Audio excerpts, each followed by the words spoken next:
It's Monday night. We got the Tampa Bay Buccaneers and the Kansas City Chiefs. You need some players to hit in your lineup.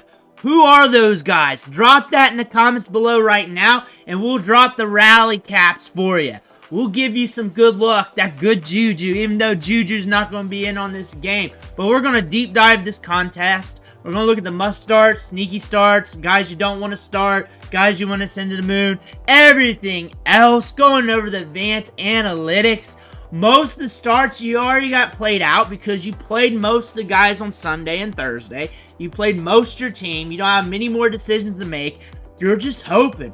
Maybe I say something in this video that gives you a little bit of hope going into Monday night. But before we dig in, you need to click that subscribe button right now. We're deep diving the games. We're deep diving the waiver wire. We're deep diving these players every day with the You Need series on as many players as possible, going over their advanced analytics and their situations. We're using these videos to help you set your lineups. Click that button. Stop missing out. Ric Flair's watching. Do not disappoint him. Starting off with this matchup, we got a 45.5 over-under. Vegas is like, we kind of like this game. We kind of like this game. They're right in the middle. It could go either way because the Chiefs have a lockdown defense. They can lock down them wide receivers. They can lock down them running backs. Teams got to get creative against that Chiefs defense. That is going to be the puzzle of today's game. If the Bucs can move the football, if they can get Rachaad White, and if Bucky Irving's healthy, good to go, catch the ball in the backfield, and they're able to spread the ball around a little bit, get something going on a few series early in the game, this game script's going to push, and they will push the Chiefs offense, and we'll get some fireworks here, and we'll hit the over.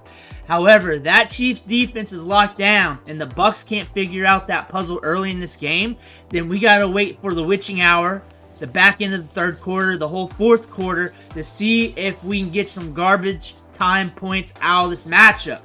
It's all on the Bucs, Baker Mayfield, on them to be able to move the football, push the pace on this defense early in this game. And if they can, you're going to get a lot of fantasy production on both ends, and that's what we're hoping for. At a 45.5 over-under, Vegas is saying that it could go either way. Due to that, that's pretty much what that's telling me. They're saying it's likely points are going to be scored in this game, but it's also likely that it could go very high in scoring. It's also likely that it could hit the under pretty good due to that Chiefs defense. That's the big story around this, because that's what you see when you look at this matchup. You'll see this going forward when we deep dive the numbers. They played back in 2022.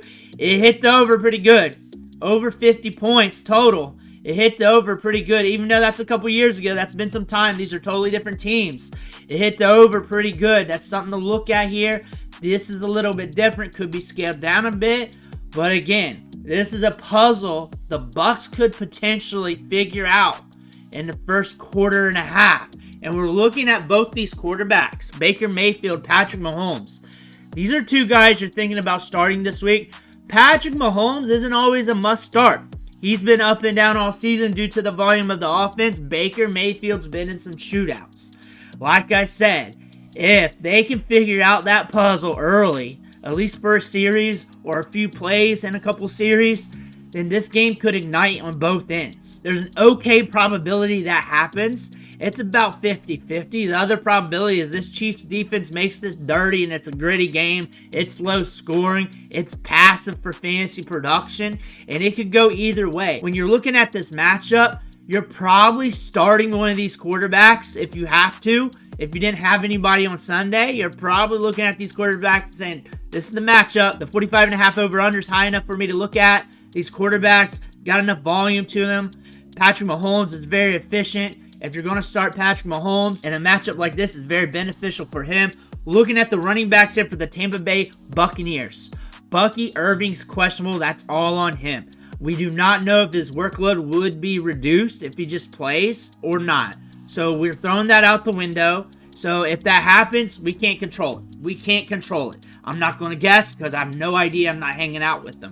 But if he's in, you're more than likely playing him unless you already made that decision on Sunday. If he's out, you're looking at other options, but you probably started that other option yesterday.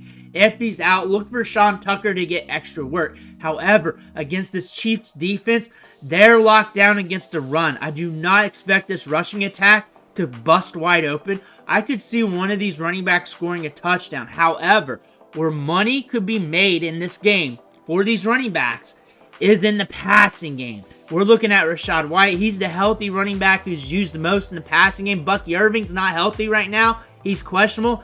There's a good chance he's in, but we do not know for sure. But both backs healthy out on the field could give you some potential. Watch Bucky Irving going in this game.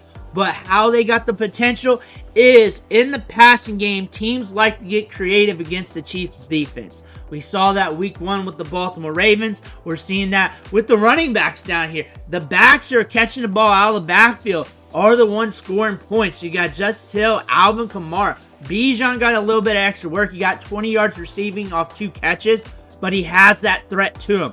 Being able to catch the ball against the Chiefs out of the backfield can get you fantasy points for the running back.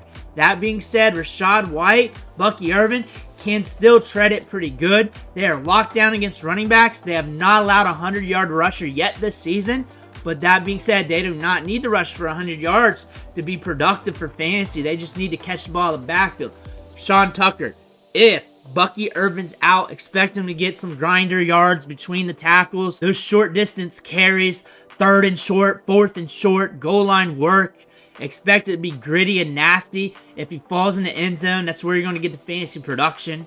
If something breaks and he captures it, busts out a long run, that's where you can get fantasy production. He is a good back with good vision. These 3 are good backs.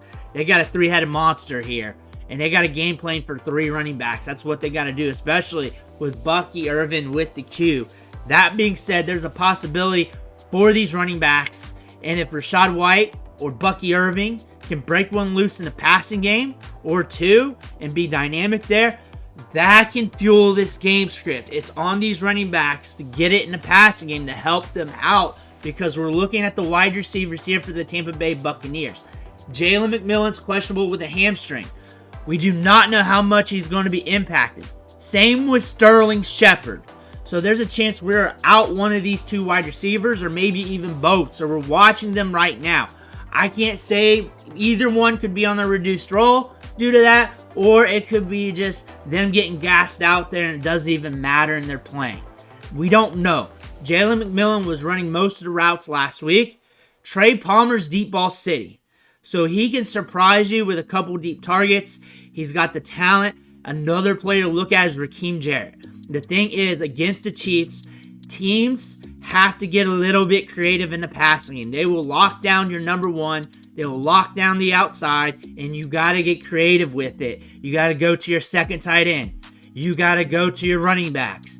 You got to go to that slot receiver, and you got to be creative play after play after play. Rakim Jarrett had 3 balls caught last week. Rakim Jarrett's got some upside. He's a former 5-star recruit. I would not start him in a traditional league.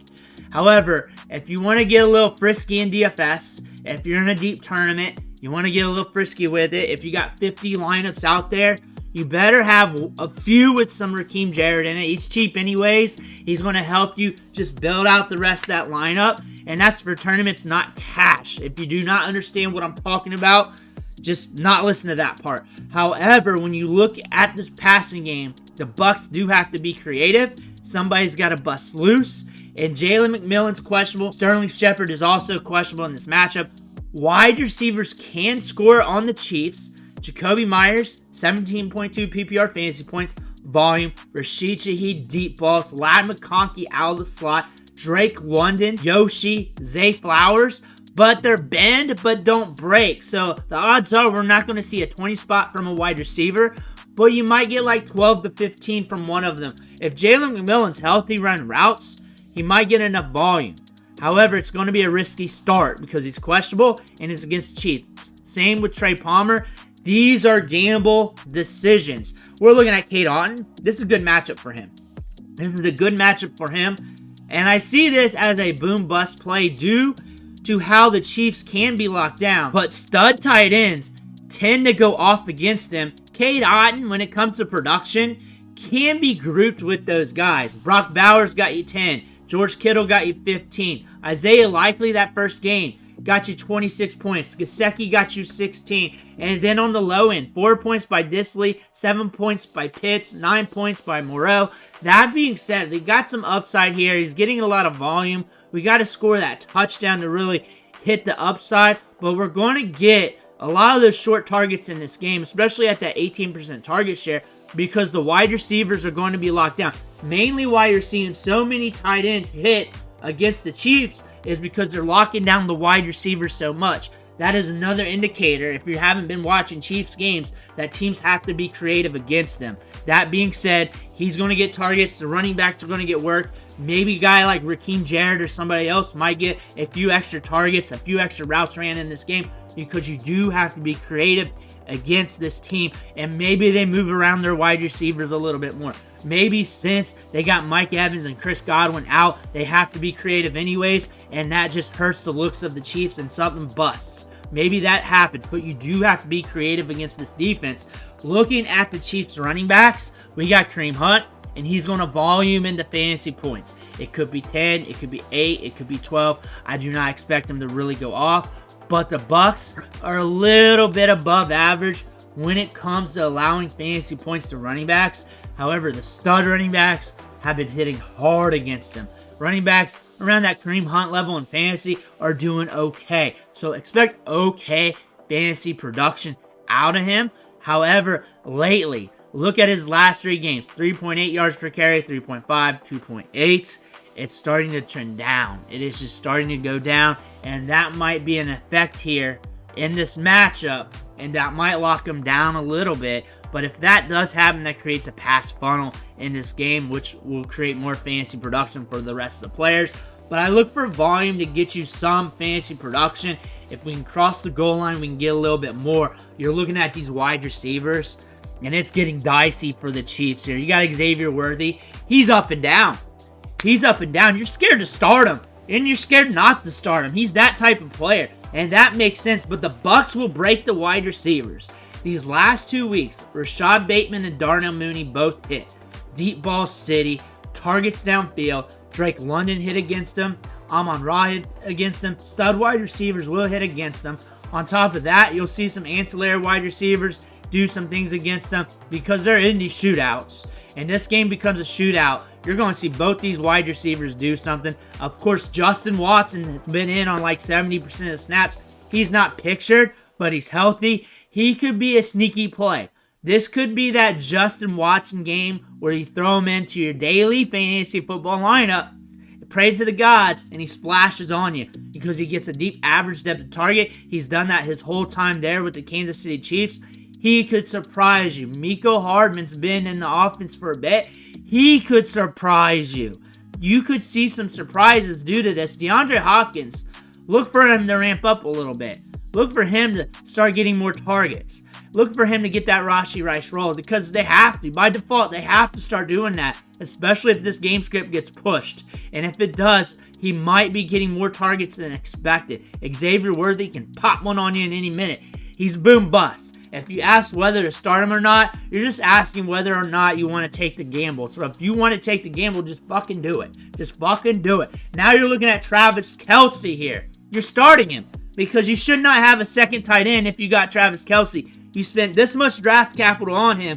You shouldn't be wasting other draft picks if you spent that much on a tight end. You should be just stacking up upside plays at wide receiver and running back. On top of that, this is a good matchup. We're going against Tampa Bay Buccaneers, who allow fantasy points to tight ends. Pitts, Andrews. There's just a lot of opportunity in this matchup, and they're in a lot of fire game scripts. And if the Bucs can push the pace, that means the Chiefs have to push the pace, which means Kelce's going to get some extra looks, which means there's going to be some extra opportunity in this matchup. Kelce's good to go for the start in fantasy football. We'll see whether or not the chips fall where they may, but it's going to happen if this game script gets pushed because they're hurting at wide receiver. They got to rely on him. Let me know what you think in the comments below. We need to know what you need from your players right now to help you out with the rally caps. We're going to drop that blue cap on you to help you out. Make sure you hit that subscribe button on the way out. I want to thank you for watching. Catch you on the next video.